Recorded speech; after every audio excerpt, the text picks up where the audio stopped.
What happened to Lewis Hamilton in Spain? In the 70s, they thought that was funny.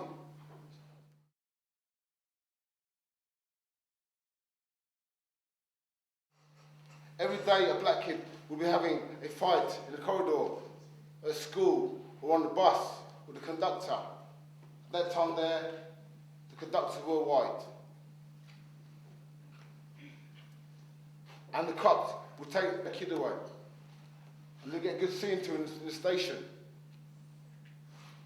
He got picked on by bigger boys at school.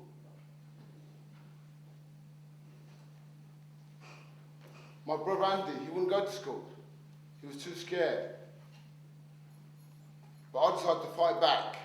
Boxing was my salvation.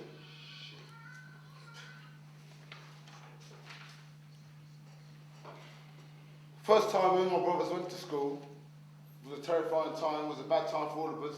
First time we was chased by the bigger boys. First time I went to the boxing gym, Standard Triumph. You could have heard a pin dropped when we walked in. You know, as you know, with all the kids all together, all talking and joking around. When the first few black faces came into the gym, it just went so quiet. Then we heard a voice, it was a Scottish voice. Hey there lads, come on, it's in. It was a Scottish guy, the best guy that we could meet. He became a good friend. His name was Tom McGarry. He knew we had anything, but he seen us right. We had ragamuffin clothes. Tom got us the right kit. Looked after us. We did him a favour. We won the championships, the ABAs. And I'd become a European champion. At the same time, we were boxing. We were fighting on the streets. It never stopped. Fighting in the ring, fighting on the streets, fighting with skinheads. My life was one big fight. I left home to live in Hillfields, where young black guys went. It was squats, we all lived in squats. We didn't pay no rent. No one knew, we all knew each other as friends. We was all young. We all just lived. It was just, the doors were all kicked off. There was nothing to write home about. It was big tower blocks. I was living with murderers, the violence. The violence was all around. They say before we went clubbing, they'd ask me, Errol, are you clubbed up? All I had was my fist. I wasn't into weapons, I just had my fist. I boxed with my fist, I danced with my feet. At that time, they had riots in Brixton. In Toxteth, the riots. And even in Coventry, where I'm from, the riots kicked off. Skinhead lost the front on one side of the street and we were on the other. The police was going through the middle of the street, dividing us, keeping us apart. The last fight in Coventry I had, I knocked out a guy calling me a nigger.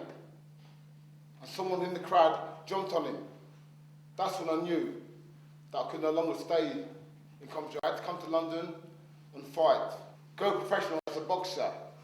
Start a new life. Even though I was professional, fighting on TV, where I lived, people still wrote nigger on my back gate.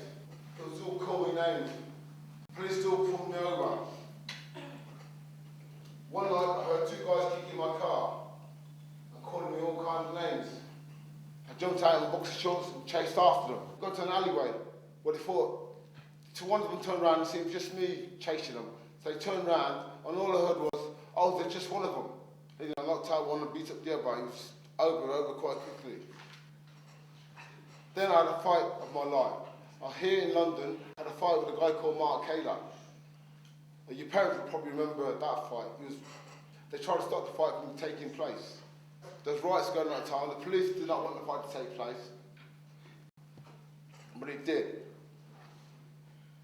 You know, it was on the telly, huge crowd, the cops around the ring, fireworks were being let off. Me and Kayla had a street brawl at the weigh-in. Kayla won the fight. At that time, it was every black man's nightmare. See me getting beaten up the night because all my friends, they went out, they thought the white guys, because they got, it was like a black v white fight, they all thought, yeah, we can go and beat the black boy. So I did, at that time, cause a lot of grief for my fellow friends. White blokes were going around East London thinking they could beat the black boy. My glory days were over. My body was packing in. Sleepless nights, the money in boxing was rubbish. I couldn't get no TV sponsorship in them days because it just wasn't a thing. There's only probably 2 or 3 black guys you've seen on TV. Lenny Henry, News at 10, Trevor McDonald, and my friend Frank Bruno. I had to rebuild my life. I had to teach rich blokes how to box. So what's the moral of this story? Well, I thought I'd be super rich after boxing to the top. But I lost my money in a stock exchange. The stock market crashed in the 80s. The property prices fell, but I never gave up. I fought back. I said there can be no retreat, there can be no surrender. And say to you guys, get your education. That's what I want you guys to do. Get your education. Go forward that way.